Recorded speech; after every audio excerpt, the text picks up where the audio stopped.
Now, I'll be honest here, my play out of the blinds in tournaments is not exactly my strong suit, coming from a cash game background, but no choice, got to get in there in tournaments. You're going to find some hands, you're going to find some tricky spots. In this hand, we looked down at ace-3 of spades in the small blind after action folds all the way around to us. I'm just going to go ahead and limp in here. I'll have a pretty wide limping range, throw this one in there as well, and David Baker in the big blind checks it back.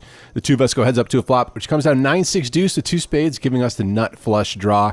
We could check, we could bet. We have some showdown value with ace high here, so I decided to check. And David puts out a bet of 12,000. Going nowhere, of course, I make the call, and the turn comes the 9 of spades, which gives us the nut flush but pairs the board. I decided to check it here again because if David has a 9, he's going to bet. If he has a flush, he's going to bet. And if he has a bluff, well, then he'll probably have to bet with those two. So I go ahead and check it, and David does not disappoint, betting 22,000.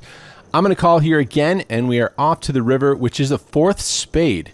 Now I don't think he's going to be able to bet with his 9x hands, and I don't really want to go for the home run check raise here with the board being paired, so I decide to lead out on the river. I bet 32,000, and we get some very interesting news when David raises us to 100,000.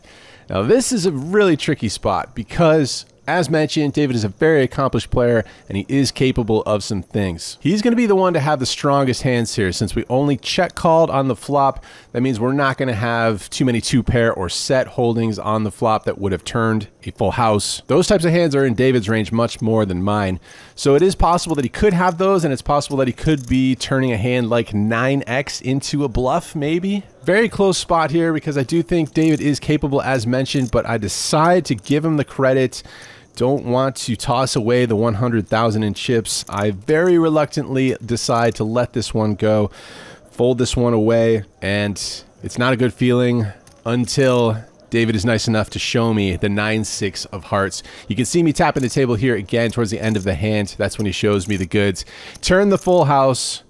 Turns out that was not a very good turn card for us, and not a good situation, but could definitely have been worse.